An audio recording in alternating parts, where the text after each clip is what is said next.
Penn State is a heavy favorite against Indiana. Now, Penn State's just that good going into this season, but I wouldn't sleep on the Hoosiers.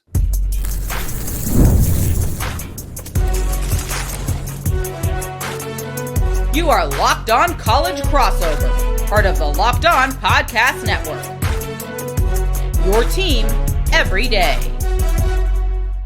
That is right. It is a Locked On crossover to talk some Penn State and Indiana football. Never too early. My name is Zach Seyko, and I'm the host of Locked On Nittany Lions, credentialed media member for both Penn State football and Penn State wrestling. He is Jacob Goins, host of Locked On Hoosiers. He's been on the Indiana beat for 3+ years now. Today's episode is brought to you by FanDuel, and right now new customers can get $150 in bonus bets if your first $5 bet wins. Thank you to the everydayers for making us a part of your regular routine. We are your daily sources for all things Penn State and Indiana. Let us know your thoughts down in the comment section, as well as let's talk about the lines that have been released here, Jacob. Yeah.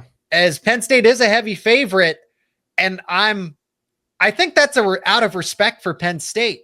Because I look at this Indiana team and I say, do not sleep on the Hoosiers here, but Penn State is a 16.5-point favorite per our friends at FanDuel. The total is set at 53.5. So accordingly, we should expect some points there, but explain to others, I guess, why people should be bought into the fact that Indiana wasn't a fluke last season. And I think this team is actually better going into this year.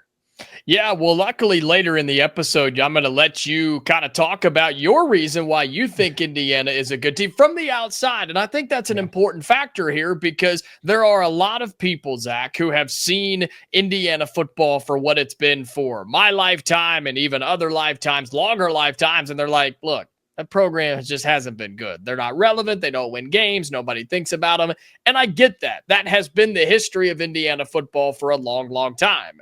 But you make a new coaching hire in Curt Cignetti, you bring in a bunch of players, and you make a run to the college football playoff. It wasn't a fluke. You win that many games, and the way that you did it along the way, you can't fake that. You don't make that up. That doesn't just happen in today's era of college football. And you look at how good that Indiana team was, and I believe that this team is just as good, if not better, because of your quarterback situation, your receiver situation, your offensive line is going to be better than it was a year ago, which we saw against Ohio State and Notre Dame in the college football playoff. That was the issue, right? It was the big boys up front. We didn't have the dudes to compete there, and we knew that. And so I think the roster is in a really, really good spot. Curt Cignetti is one of the best coaches in the game, in my opinion, and people are bought into this program. Problem is, Zach, Indiana's not sneaking up on anybody this year. There's no surprises anymore about Indiana this year. You're going to get, I guess we are going to get everything from everybody, including Penn State when we have to go to Happy Valley, which is not an easy trip. I've been there. I've been to a whiteout game. It's wild in the atmosphere there. 16.5 sounds pretty respectful for now because that game is taking place in early November. Early November, it's at Penn State, so you're going to give, I think that's 3.5 points each, it's 3.5 points away from the away team, and then 3.5 points for the home team. So it's essentially giving 7 points to the Nittany Lions in a way, which means that, okay, so if this was on a neutral field, this would be about a 9.5, 10 point game in favor of the Nittany Lions, which I think, on paper, that's fair. I don't look past this game truly. I think that Penn State is a team that is capable of going 12-0. Sooner rather than later, I think it's fair to give a schedule prediction. At least I should for Penn State this year. Sure. But I would expect Penn State to beat Indiana, but I don't want to look past them. Whether that's because 2 years ago, Tom Allen nearly came into Beaver Stadium and upset them with an abysmal Hoosiers team. I do respect Curt Cignetti a lot. If you want to ask me right now, it's not about necessarily Indiana's football roster. It's about the guy that's leading them. And I think Curt Cignetti is one of the best coaches in all of college football. I would put him on tons of top 10 lists and not at the bottom. Yeah, I agree. I think he's a really, really good coach. I think he's a smart coach. I think he has, and I know that he has won everywhere he's been. And the question when he came in was, well, he coached at James Madison. Can he really can it translate? Can he win on the big stage in the Big Ten, which, as we have seen, is the best conference in college football?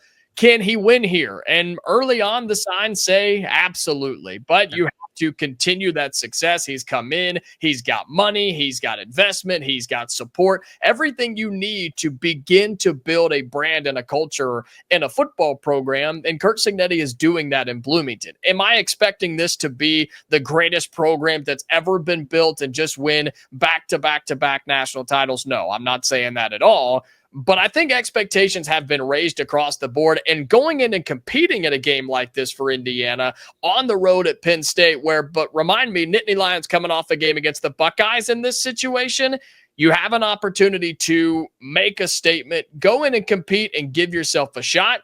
And you just never know what's going to happen in November. All I'm asking for is Indiana to have a say in the college football playoff race again this year, and a game at Penn State in early November is a perfect way to do that. Now, I have the utmost confidence in Penn State. Again, this is a team that has its entire nucleus back. Drew Allar, three-year starter with the same program. That's going to be fairly unheard of in this day and age of college football. Rare. Yep. You return your two-headed monster co-starters for the past 4 years. So we want to talk about how unorthodox it is to have someone like Allar back at QB. Find me a time, Jacob, where you have two co-starters at running back for all 4 years together. That's probably unheard of since the beginning of college football because of the NFL. It's not even about the transfer portal. Someone's going to know. It's about the fact that one person's eventually going to go to the NFL, or if they are this good, they will both go to the NFL together. The fact that they're here starting 4 consecutive years together speaks volumes. So that's what I want to know about Indiana initially is, can they stop the run? I mean, Penn State's going to be built behind an elite offensive line and not one, but 2 elite running backs. So they don't necessarily need to throw a lot with Drew Allar because they're just going to run the football at everybody. So can Indiana stop the run? Better than they did in years past. Last year, they were actually pretty good about, if you remember, statistically, Indiana was one of, if not the best defense in college football because of what they did against the teams that they did it against. But yes, I do believe that Indiana will be able to stop the run. I think that's going to be their focus on defense. And while you do feel comfortable with the guys in the secondary who can hold it down back there, you have to be able to stop the run against the likes of Penn State and Nebraska and teams like that are in this conference. And I think Indiana can. You bring back Michael Kamara, who's going to compete to be an All-American this year on the defensive line. I think that's where old school head football coach Curt Cignetti and his staff, they're going to stop the run. They're going to do what they can to not let that happen. And in a game on the road where Penn State will turn around and hand it off 100 times in their home stadium, you're going to have to if you're the Might as well. So I'm confident that we can. Yep. It just depends on, can we do it 30, 40, 45 times against the Nittany Lions? I really don't know. We're going to just have to wait and see. You bring up another intriguing part of this matchup is that Penn State will be returning from Columbus, and that game very well might define just how great or how good their season is, at least in the regular season. And is that going to be a turning point for Penn State, defeating the team, but then using all of that juice, using all of that energy, as we've seen before, that Penn State does not respond very well after they lose to the Ohio State Buckeyes. So this isn't a team. Indiana's not going to be sleepwalking into Beaver Stadium. They're going to sense that, okay, there's no bye here. Yeah. They're going to have to go in. They're going to have to play us, a pretty competent team, after facing the team that's been a thorn on their side for a better part of the decade. So we know that Penn State, that doesn't line up very well for them, but I am not looking past this Indiana team. But let's get more into that. Break down some X's and O's. Quarterback, Mendoza coming over from Cal. Yeah. But now he's got a real team around him to do some damage. We're going to talk more about this Penn State Indiana matchup coming up next here on this Locked On Crossover. And this crossover episode is brought to you by FanDuel. Summer sports are in full swing. And whether you're all about baseball, under the lights, golf on the green, or high-stakes soccer action, FanDuel is the best way to make every game even more exciting. Are you new to FanDuel? Well, new customers can bet just $5 and you'll get $150 in bonus bets if your first bet wins. That's right, $150 in bonus bets to use on all the sports I just named, including the WNBA as well. And FanDuel is great because you can track your favorite matchups. The app keeps it fresh with new daily promotions and fun ways to bet. And even in the off season, for college football, you can actually bet on Penn State and Indiana. Well, those lines, if you want to bet early on those lines that were released by FanDuel, 16.5 on the spread, 53.5 on the total with Penn State as the favorite, or you can bet win totals. Do you think Penn State's going to have more or less than 10.5 wins? What about Indiana? Over or under 8.5. You can bet all of that and more over at FanDuel.com or the FanDuel app. And remember, new customers can get bet just $5 and you will get $150 in bonus bets if your first bet wins. Open the FanDuel app today or visit FanDuel.com to get started.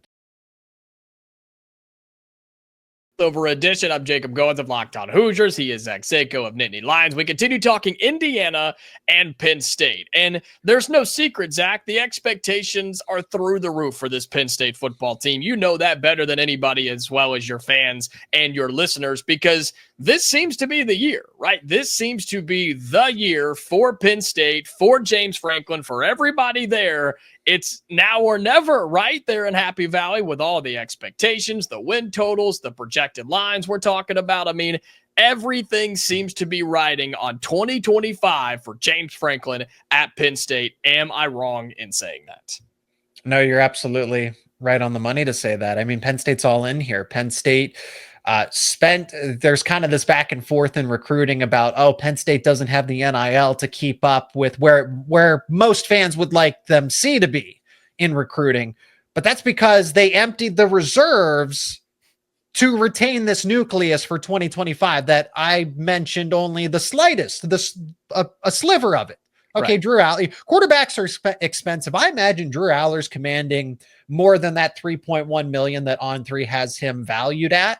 Yeah. So quarterbacks are expensive. He might be very well making more in NIL for this season because he was going to be a first-round draft pick.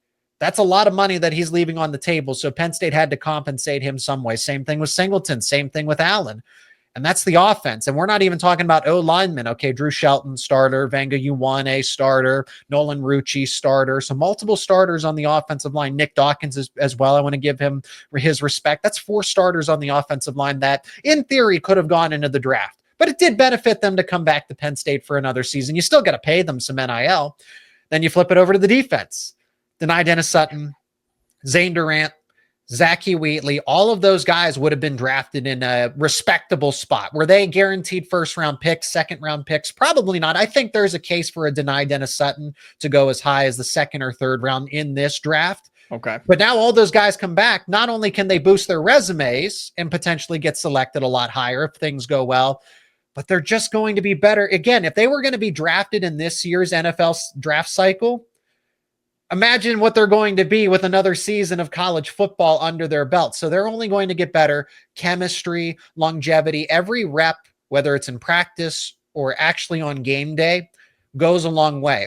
So this Penn State team is, in my mind, number 1, a number 2 team going into the season because of everything they brought back. They're not breaking in a new quarterback. They're not breaking in. Yes, they're breaking in a new defensive coordinator with Jim Knowles, but he's not rebuilding the defense. The big concern is that, Jim Knowles, his plan takes 3 years. Penn State's going to be a bad defense or a middle of the road defense because Jim Knowles' system is too complex to learn. Jim Knowles took over a top 50 defense at Ohio State. He's taken over a top 10, conservatively speaking, defense at Penn State, and they've been using his system. So Penn State has all the puzzle pieces here. They've gone all in. They intend to win a national title, and if you do, you will reap the benefits of that. Recruiting, fan buy-in, not as much smack talk about James Franklin.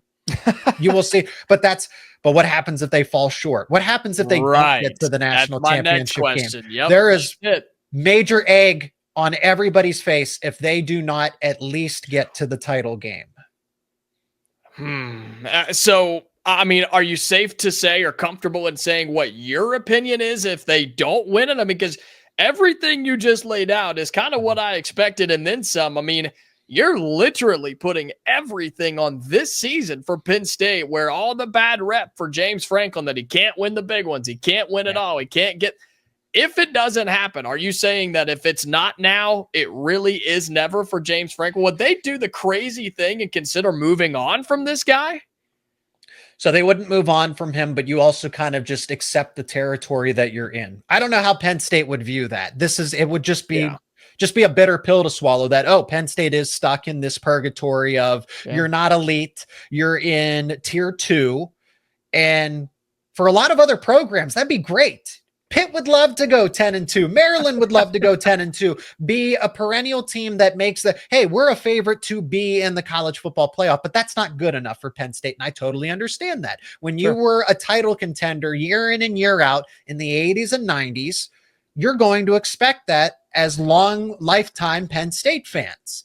And James Franklin hasn't lived up to that for a variety of reasons. I think a lot of them are circumstantial. I don't directly blame James Franklin for the lack of success. I think that he's put Penn State above the bar for success at this point in time. But I'm going to eat my words if they don't. I would say the very minimum, they have to get to the semifinal. I do say it's national title or bust, because why invest in the defensive coordinator? Why invest in all of these stars and these veterans to come back? Retain Andy Kotelnicki when he could have been a head coach in this offseason cycle? Why do all of that just to finish in 4th? Why? I'm with you. And look, I think there are a select few programs, whether it's in college football, college basketball, heck, you could even talk professional sports as well. There are a select few groups of teams, in my opinion, Zach, that can go into every season and say that statement that it's championship or bust. I don't know if I'm willing to say Penn State's there every year, but they are this year. With everything you've talked about, they are there this year. And call me crazy, I don't think the schedule is all that difficult. I mean, you go to Ohio State, but you get Oregon at home, you get Indiana at home, you get Nebraska at home. I mean, what an opportunity. It's an easy game.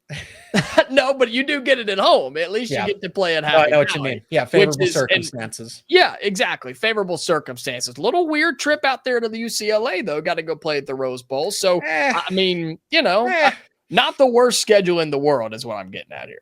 No, it's not. I think I saw, again, there are so many analytical sources now at this point. Oh, yeah. Someone says that this is a top 20 strength of schedule. I think I saw somewhere it was 33rd. That's fair. I think that's pretty fair, because it's still the Big Ten. You still face Oregon. That is going to be that's going to be a top 5 matchup at that time. Awesome. Ohio State's going to be a top 5 matchup. So you have 2 top 5 games.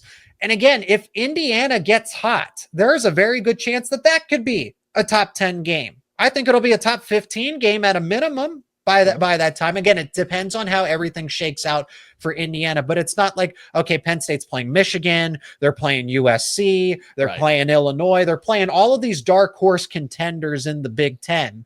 They're playing Indiana, that's one of them. You know what Ohio State and Oregon are going to give you as juggernauts.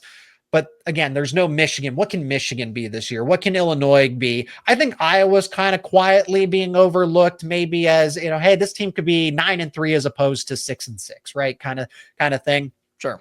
They're just not playing the teams in the Big Ten that, they're going to surprise you. Well, I guess Iowa's one of them. They're playing at Kinnick. So I mentioned Iowa. Nebraska could be a team that you really don't want to play at the end of the season. Yeah. But do I really want to sit here and overhype the Cornhuskers at this time? But no, that's a team I'd rather face in the first half of the season as opposed to the second half. Yeah, and so you take the schedule, which is manageable, a team that is stacked, and a coaching staff that is truly off the books. I mean, it is all there for Penn State to be successful in 2025, and that means being successful at the very top, which means winning a national title. And while we may not have that expectation at Indiana here in Bloomington, we are talking making the college football playoff again. Not many people are, but you are, Mr. Seyko. I cannot wait to hear what you have to say about the Hoosiers right after this here on a Locked On crossover episode.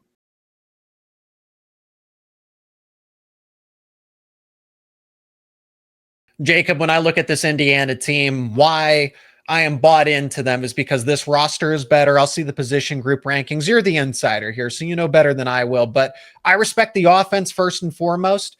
I think where I want to see Indiana, or at least I want to see where they're tested, is defensively, which is why right out of the gate, hey, can they stop the running game first and foremost? Not even Penn State's, just anybody else's. It's the fact that they might be able to win. They might be able to will their way to some victories with the offense. Now, breaking in a transfer quarterback is going to be easier said than done, but I think Fernando Mendoza can be one of the better quarterbacks in the Big Ten, if not in all of college football, because of what Curt Cignetti is. He's just a really good coach. Yep. Probably there's different kinds of coaches, Jacob, because do I think James Franklin is a better overall coach than Curt Cignetti? Yes. But do I think that Curt Cignetti is a better game day coach than James Franklin? Yes. Okay. So there's a coach that's better at running a program and consistently in terms of being able to lead that program overall. I still want to see that more from Cignetti because he hasn't been in the Power 4 level, the Power 2, the Big Ten for very long. Especially in today's era too, with so many changing things and NIL and now revenue sharing and all of that. I'm with you on that. So, but when we get to game day, actual game day, I do worry about that. Is Cignetti going to be able to outcoach James Franklin? It does help that Penn State. See, I don't worry about that as much because James Franklin now has Andy Kotelnicki and Jim Knowles on the sideline or in the press box.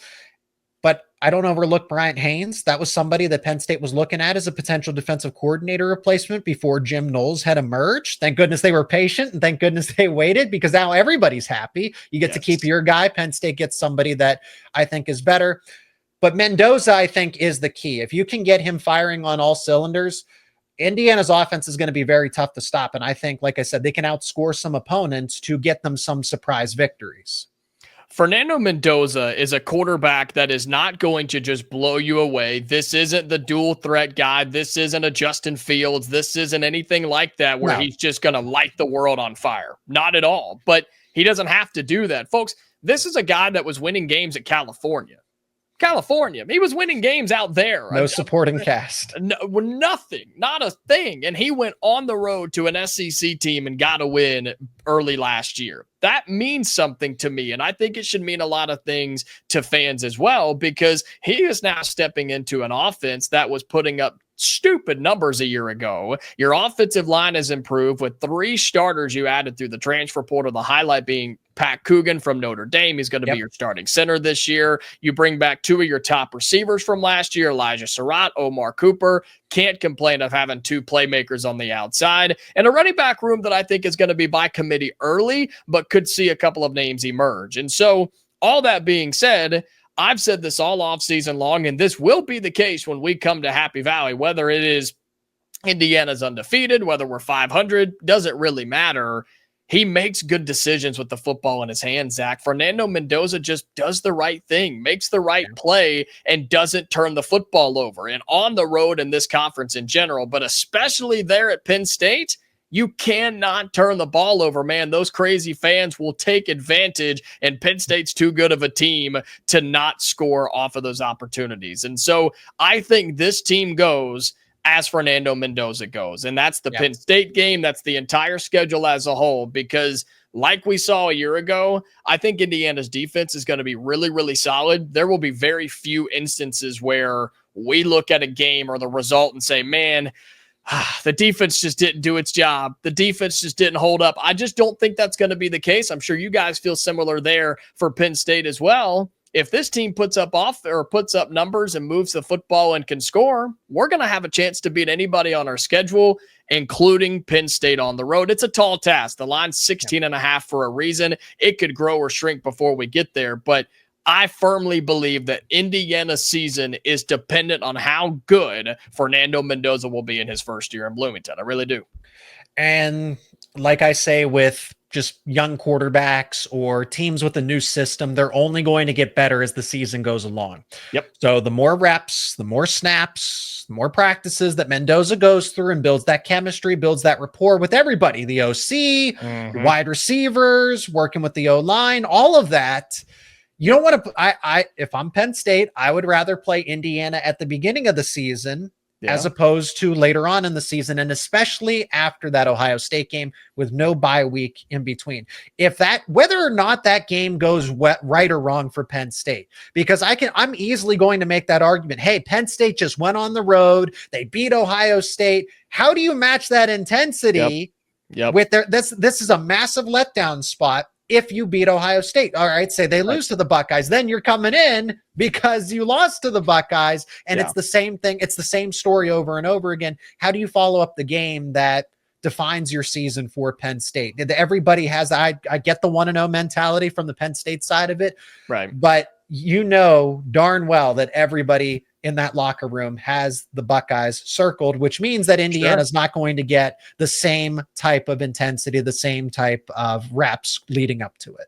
And I'll say this too, as we wrap up, this is not the first tough road game that Indiana has on the schedule. We do play some, we go to Iowa, we go to Maryland, places like that, but we go to Eugene. We have to travel out to Oregon and take on the Ducks halfway through the season. And so my hope is a trip to Iowa, which is always a tough place to play, and going out to Oregon, which is a really tough place to play with a really, really good football team. Yeah.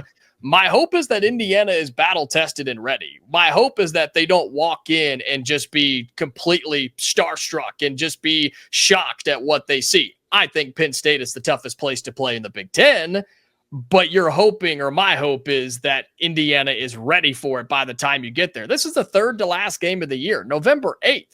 If you're not ready at that point, you're never going to be ready. And I think the intensity of this game depends on how good Penn State is at that point. You've talked about the Ohio State game, which I think has a huge factor here. But what is Indiana's record at this time? Is Indiana undefeated? Awesome. We're talking top 10 game. It's going to be all over the place. It will be hyped up like crazy. Is Indiana struggling at this point? Did we go on the road and lose to Iowa? Did we get blown out by Oregon? Have we tripped up against UCLA or Michigan State, right? That has so much to do with what this game between our two squads could be.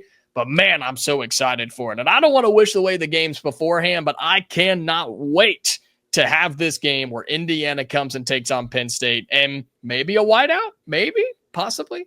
Well, Oregon will be the whiteout for Penn State, but it will certainly, it would not shock me if that was the stripe out game or another type of theme game. Yeah. It does have to do with the weather, honestly, but because, I mean, the way we framed it now, Indiana could come in with one loss. Penn State could either be undefeated or coming off of a loss to that Ohio State team. So to a battle of 0 and 1 loss teams, a battle of 2 1-loss teams, it is very possible. That's why we say, do not sleep on the Indiana Hoosiers. Last season was not a fluke. This team will look to capitalize, even though Penn State is the favorite, should be the favorite. Do not overlook Indiana, even this early. That's going to do it for this Locked On crossover. Again, we are your daily sources for all things Penn State and Indiana. He is Jacob Goins of Locked On Hoosiers. My name is Zach Seyko of Locked On Nittany Lions. Again, thank you to the everydayers out there for making us a part of your regular routine. Thank you to every one of you who checked out this episode. Let us know your thoughts down in the comments section. And for more conversations around Penn State, Indiana, keep it right here on both Locked On Nittany Lions and Locked On Hoosiers.